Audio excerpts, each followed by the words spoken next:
Welcome back to Reddit Stories. Today's story is powerful, emotional, and something a lot of people will relate to. It is about the moment when years of pressure, burnout, and disrespect finally push someone to their breaking point. A moment that starts off as just another shift, but ends up changing the entire direction of their life. So sit back, relax, and let's get into the story of the day everything snapped, the day someone finally said enough, and the moment that taught them the true meaning of self-worth. 8 years ago, before anything in my life made sense, I was living inside a routine that felt more like a slow collapse than a schedule. Every morning, I woke up with the same heavy feeling in my chest, the same sense of dread that settled on me like dust. I would stare at the ceiling for a few minutes before dragging myself out of bed, already exhausted before the day even started. It is strange how a job can drain the life out of you even when you are not physically there. But that is what customer service does to people who stay too long. It turns every day into a countdown. It turns every shift into survival. The place I worked at was nothing special, just another chain store with the kind of fluorescent lighting that felt like standing under a medical lamp. Everything was loud. The customers were loud. The machines were loud. The music was loud. Even the air felt loud, buzzing in a way that made you want to cover your ears. The store had this constant movement, like it was alive, but not in a comforting way. More like it was a creature that fed on stress. Every shelf had something slightly out of place. Every corner had something forgotten. The break room always smelled like burnt coffee. The entire building felt tired, and eventually, I matched it. I had learned quickly that in customer service, you stop being a person. You become a fixture of the store. Something people interact with the way they interact with a self-checkout machine. Press this. Scan that. Speak on command. Be polite. Be patient. Be quiet. Customers acted like you were responsible for everything that had ever gone wrong in their lives. Coworkers treated you like you were there to complete the task they did not want to do. Management treated you like your existence was a temporary inconvenience they had to tolerate. And because I was young and scared of losing my job, I let every piece of that treatment sink into me. Back then, I thought it was normal. I thought adulthood meant enduring.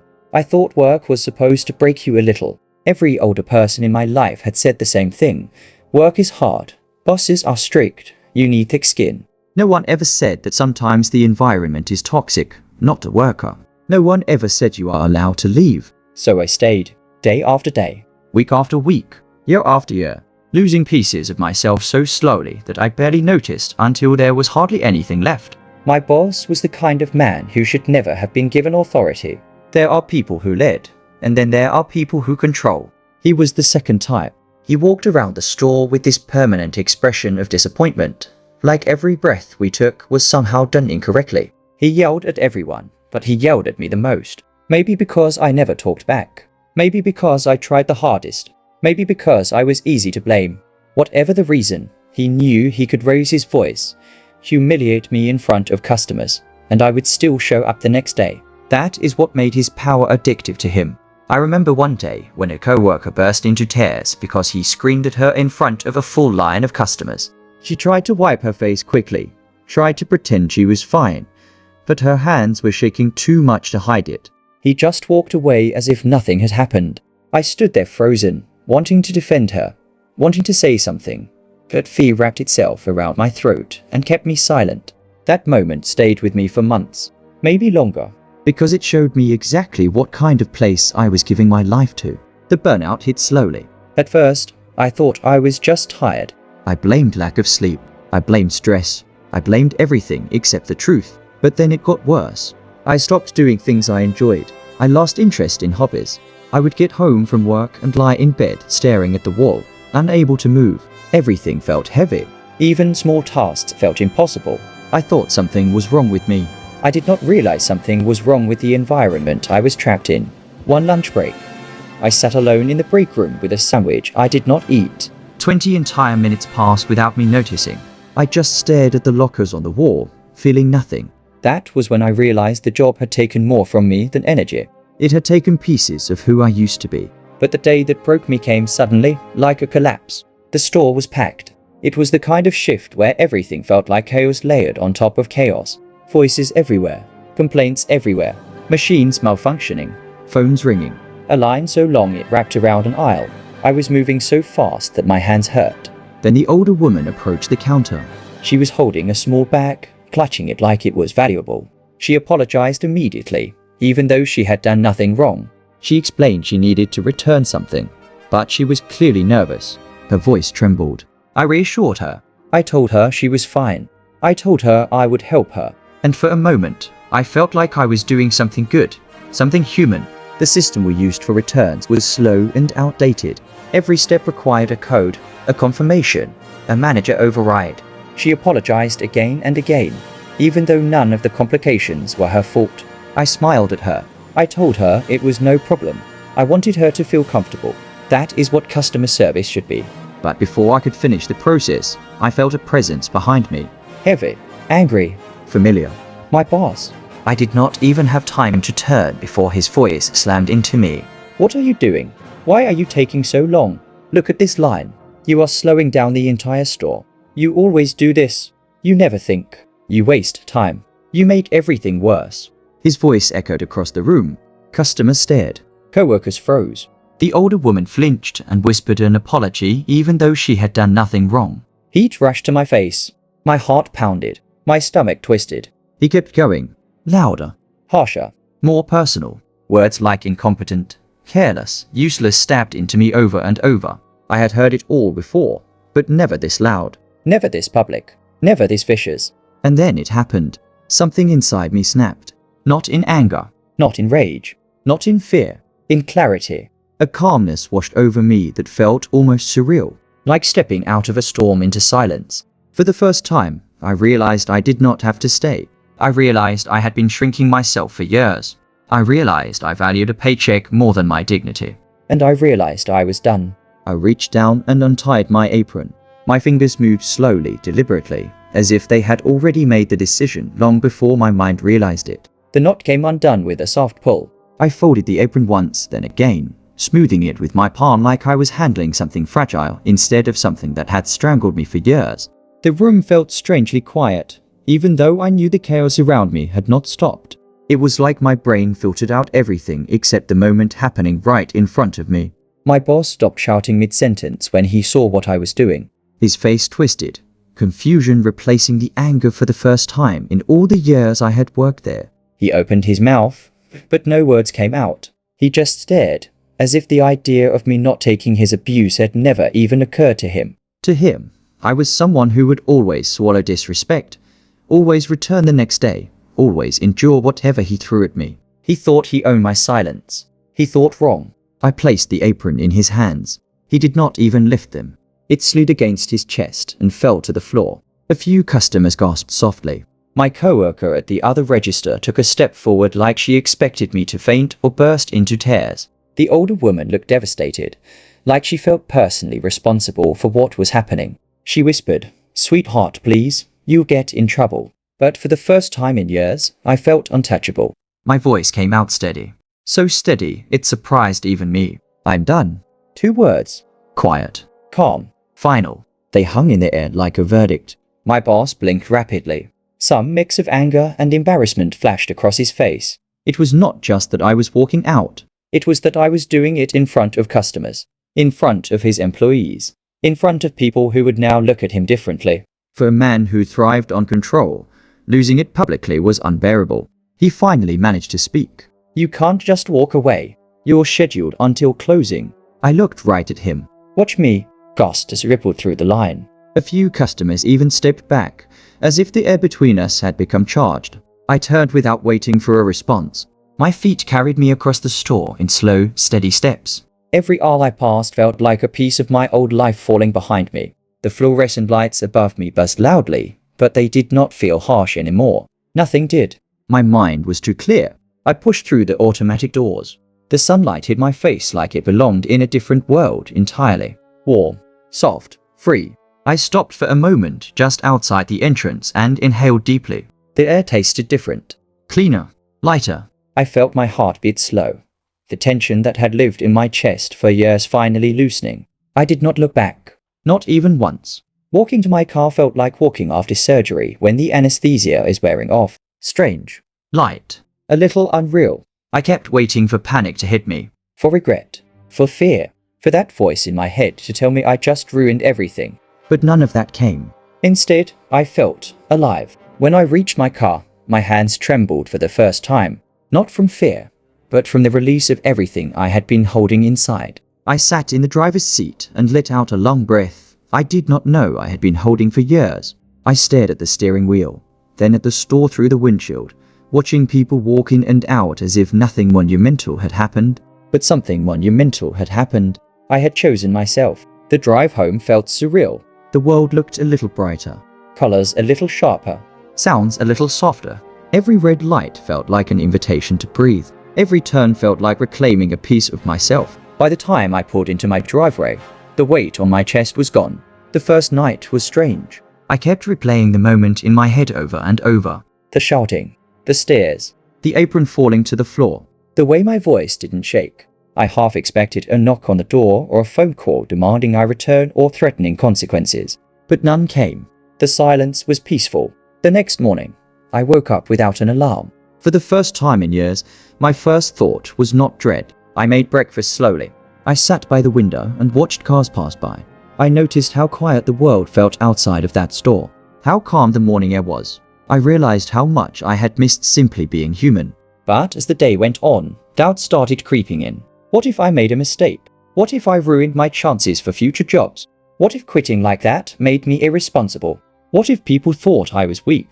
The fear grew until it felt like a knot in my stomach. Then my phone buzzed. A coworker texted me. "IMG, are you okay? Everyone is talking about what you did."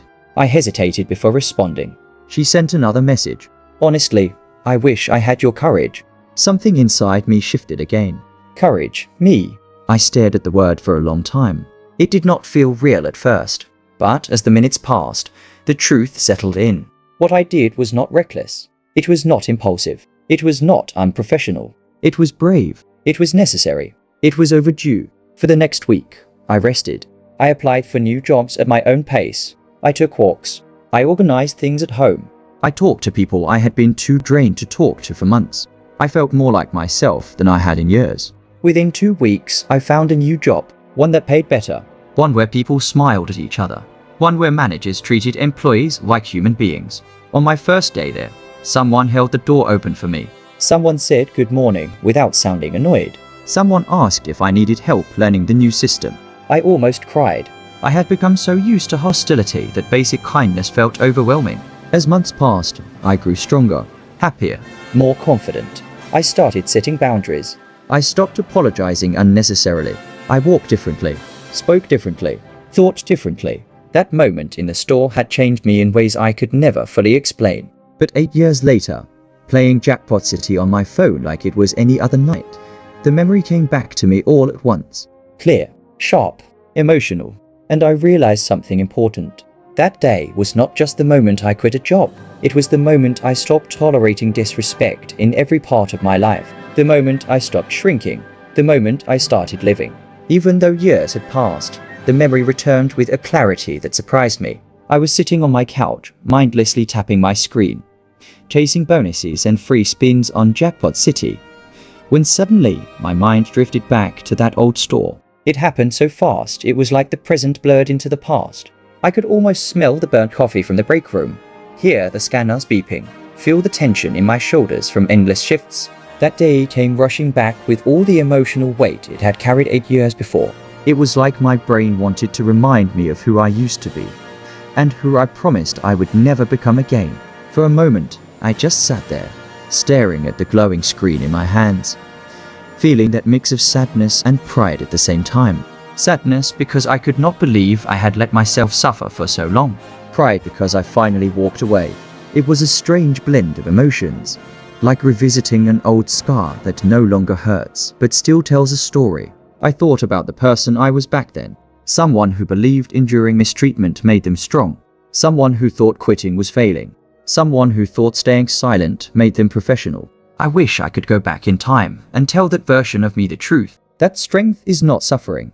That professionalism is not allowing yourself to be abused. That quitting something harmful is sometimes the best and bravest decision you can make. But maybe I had to learn it the hard way. Maybe the person I am now could not exist without the breaking point that came before. Sitting there on the couch, I realized something else too.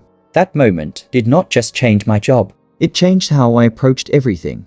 Relationships, friendships, boundaries, confidence. It taught me that I am allowed to walk away from anything that damages me. It taught me that peace is worth more than paychecks. It taught me that respect is not something you beg for. It is something you require. It took time, years even, to fully understand the impact of that day. In the beginning, I thought the story ended when I walked out of the store. But endings are rarely that simple. Sometimes endings are beginnings disguised as collapse. Leaving that job was not the end of something.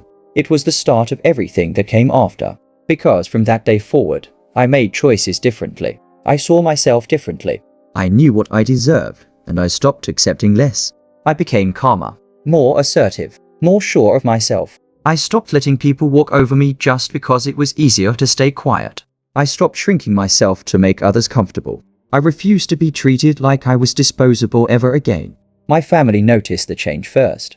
They said I seemed more confident, lighter, more present. My friends said I stopped apologizing so much. Even strangers reacted differently to me, like the energy I carried shifted into something steadier. All of that came from one moment in a noisy store with a furious boss and a folded apron on the floor. Looking back, I sometimes wonder what would have happened if I had stayed just a little longer.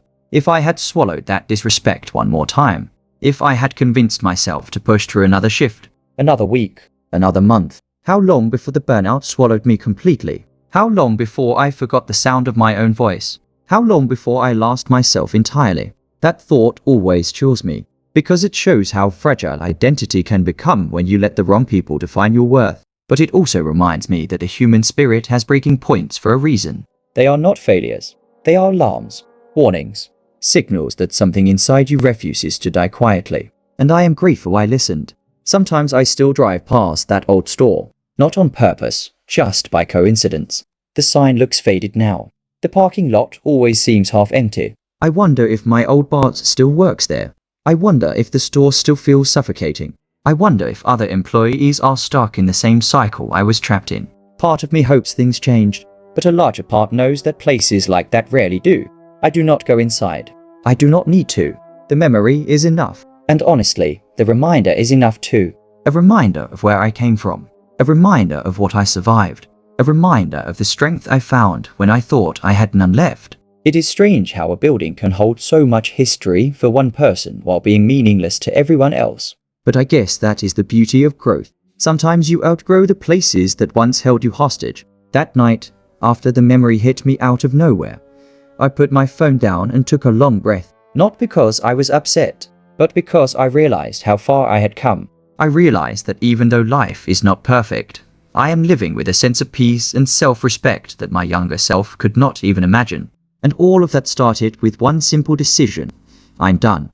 Those 2 words reshaped my destiny. They removed the weight from my shoulders. They carved out a path to a better life. They became a quiet promise to myself that I would never let anyone treat me that way again. I think everyone has a moment like that eventually, whether it is loud or quiet, dramatic or simple. A moment where you choose yourself over the pain you have been carrying. And when you do, it changes everything. Leaving that job remains one of the best decisions I have ever made. Not because it was easy, not because it was planned, but because it was the moment I finally recognized my own value after years of letting other people define it. It taught me to walk away from anything that harms me. It taught me to trust my instincts. It taught me that my peace is non-negotiable. I owe that version of myself everything. The scared one, the exhausted one, the one who stayed too long but still found courage in the end. If I could speak to that younger me now, I would tell them that they were never weak. They were never failing. They were never the problem. They were just waiting for the moment they realized their worth. That was the day everything changed.